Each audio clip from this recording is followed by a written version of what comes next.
Ndabasuhuje mwese, ndabaramukije, Imana ibahe umugisha.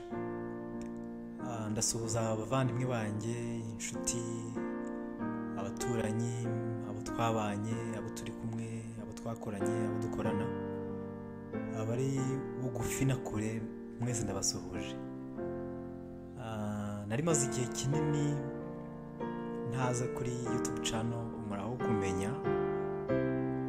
Hari impamvu nyinshi zabiteye, ariko umutima wansabye kongera kugaruka. Niyo mpamvu ngarutse kongera kubana namwe. Uyu munsi nabateguriye ibintu byiza, murabyishimira kuko ubundi gusangiza abantu ikintu ukunda cyangwa se cyakunejeje bitanga umusaruro. Ndishimiye ko namwe muze kubyishimira. Mbese mfite urukumbuzi mbafitiye. Hari abantu benshi nkumbuye ntari buvuge mu mazina. Hari benshi banyishyuzaga impamvu nta gikoma, ariko ndagarutse. Mpeze muri ibyo navuga byinshi, ariko uyu munsi nabateguriye indirimbo 5 ngiye kubaririmbira. Nta kiganiro dukorana uyu munsi, ahubwo ni indirimbo ndi buririmbe zo mu gitabo. Indirimbo mperaho ni indirimbo ya 29 mu gitabo cy'Abadiventiste yitwa Ungumane.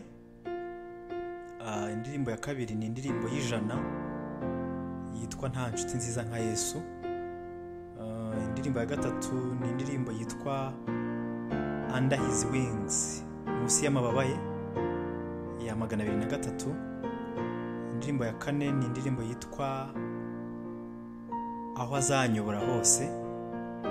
Indirimbo ndi busorezeho indirimbo ivuga ngo ni igihe cyo gusenga, indirimbo y'128. Nishimiye kubana namwe, ndabararikira kugumana nanjye kugeza izi ndirimbo tuzisoje.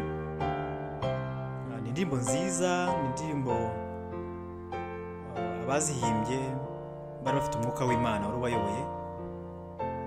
Ndasenga ngo natwe uwo mwuka ari we uzitwumvisha. Ndazikunda kandi namwe nzi ko muri buzikunde.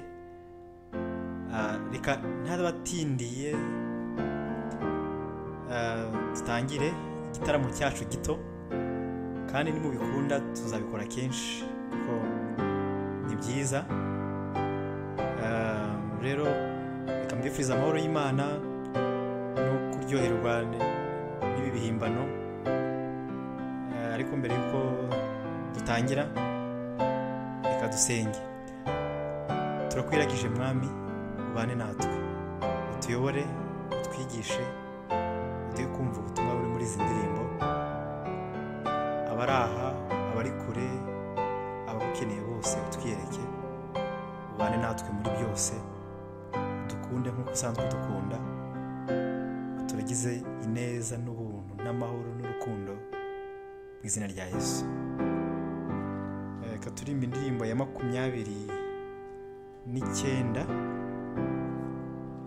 ivuga ngo Ngumane ko bugiye kwira.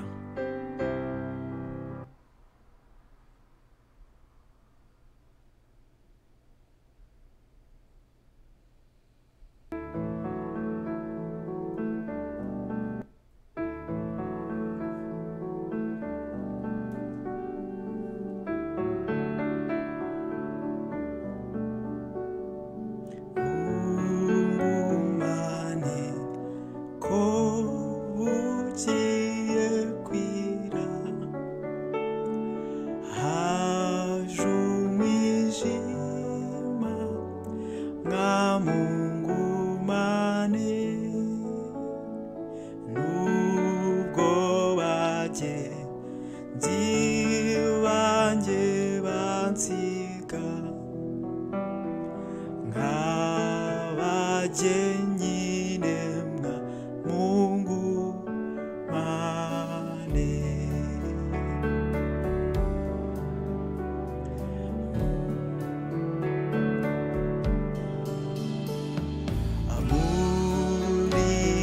isi byose birashira, nta munezero haba na hato, nta kidapfa nta kidahinyuka, udahinyuka ungumane.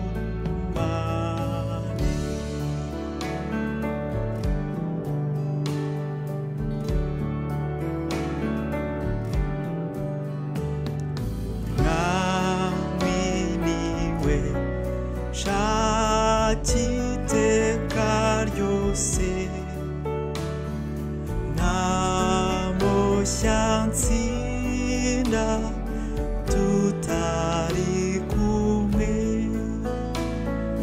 ntawabasha kunyobora nkawe. Mwami iteka ryose ungumane.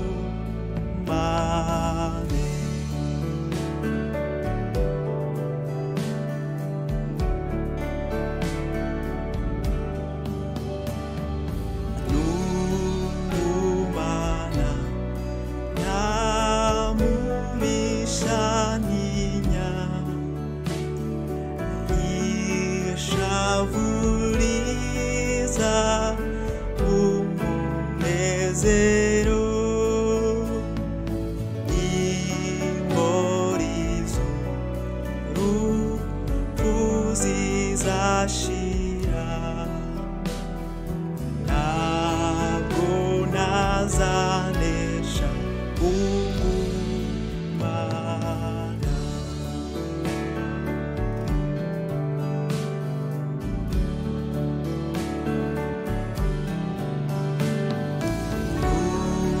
Ungumana namubishaninya, ishavuriza umunezero, inkorizo rupfu zizashira, ntabwo nazanesha nungumana.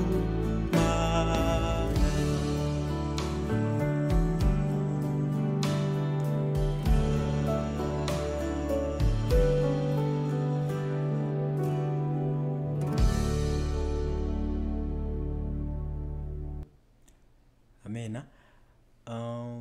Tugiye gukurikizaho indirimbo yawe ya kabiri, nababwiye ko yitwa nta nshuti nziza nka Yesu. Ni indirimbo y'ijana ku bashaka kuririmbana nanjye.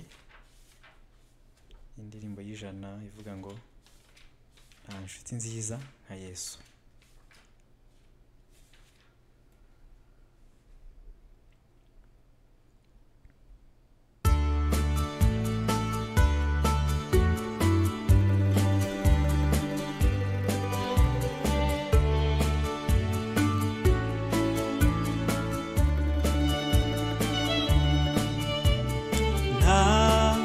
Nshuti nziza nka Yesu,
Yesu azi intege nke zacu jya isuma Uwiteka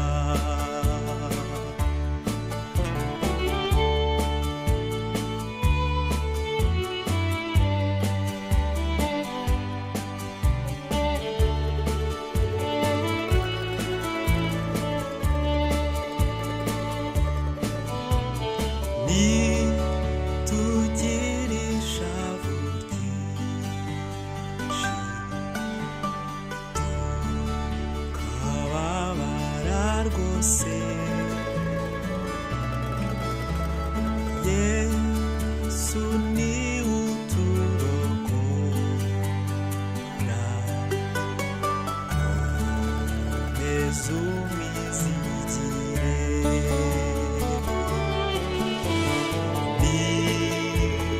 kugira ruvumwa kwisunga umwami Yesu ntazagira ugarura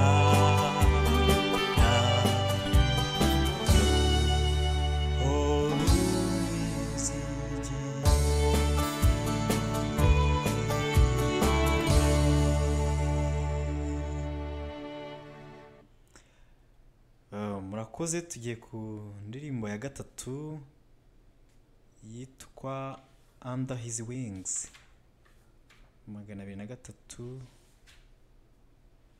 Under His Wings munsi y'amababa ye mu gitabo cy'Abadiventiste ni indirimbo ya 203.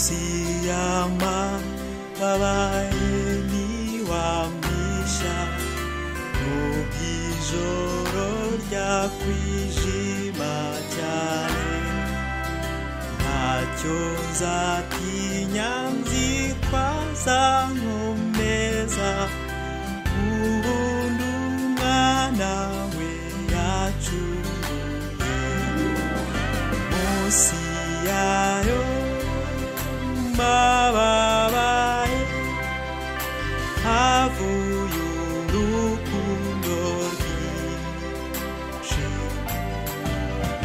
mababa niho zibera mu mahoro iteka ryose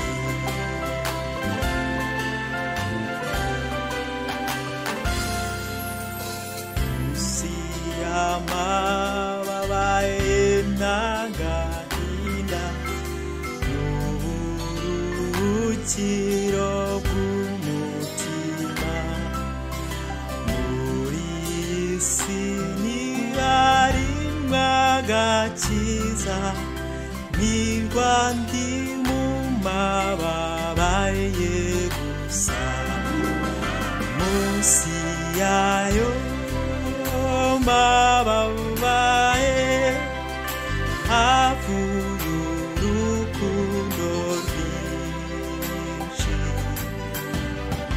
mababa niho nzibera mu mahoro iteka ryose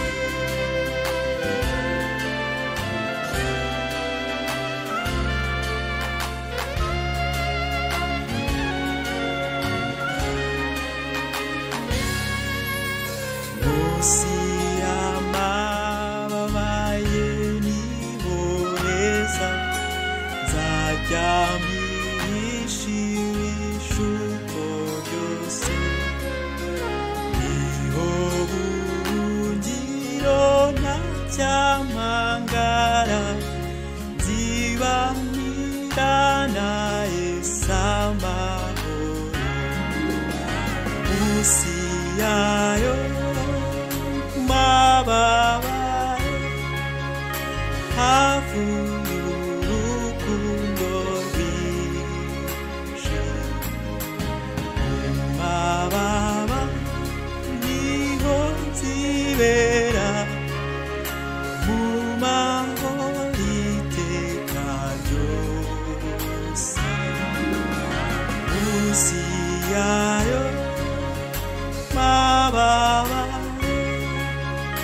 havuye urukundo rwinshi mu mababa niho nzibera mu mahoro iteka ryose.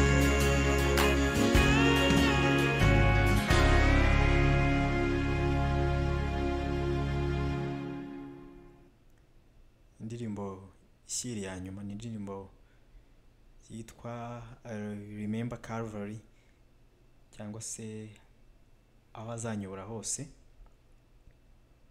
Ni 136.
Yes.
tugiye ku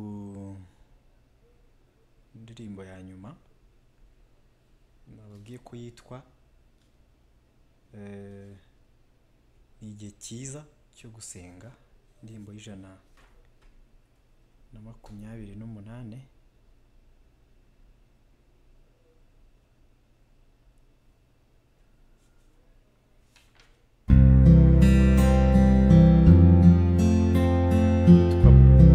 Blessed hour of prayer.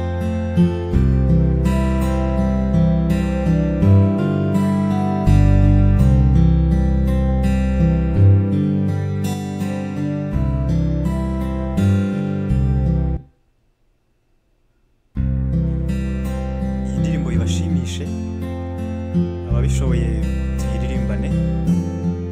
128 ni igihe cyo gusenga.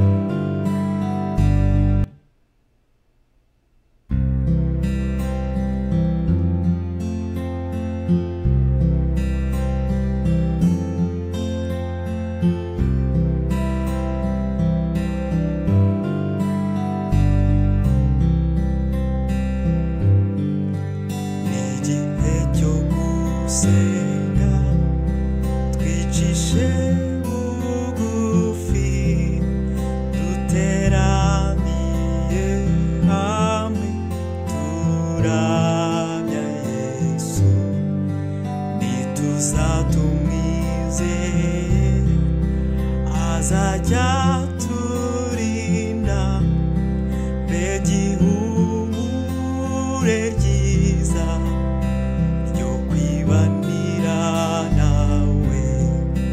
Ni igihe cyiza cyo kuramya umwami, mbega ihumure ryiza ryo kwibanira nawe.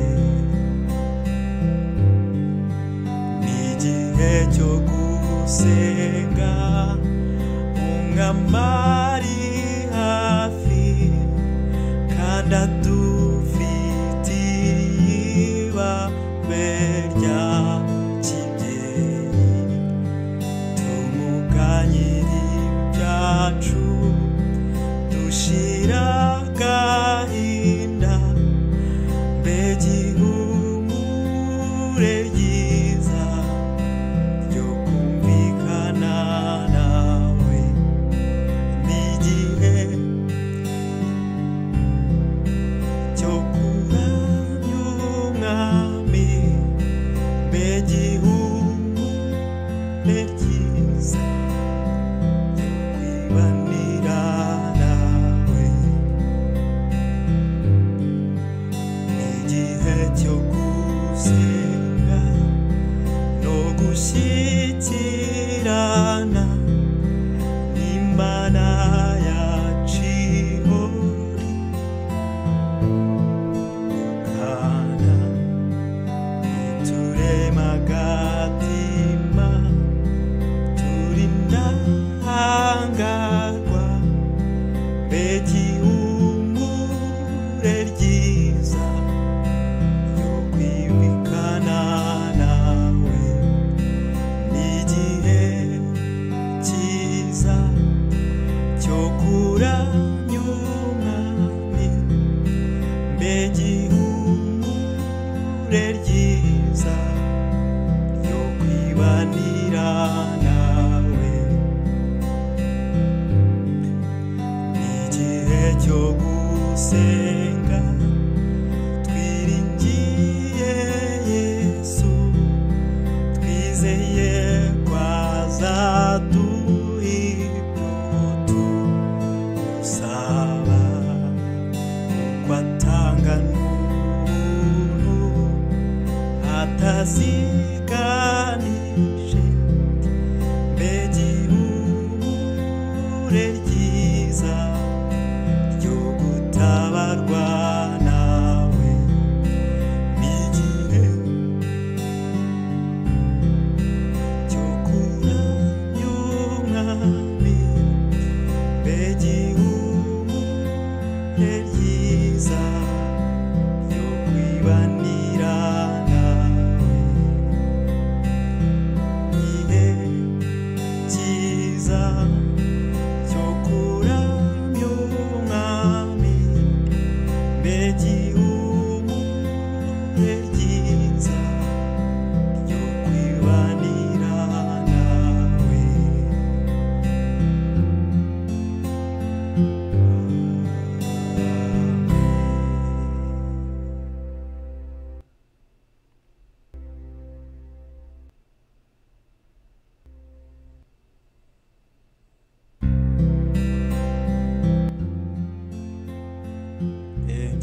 abavandimwe nk'uko natangiye mbivuga bari hafi na kure,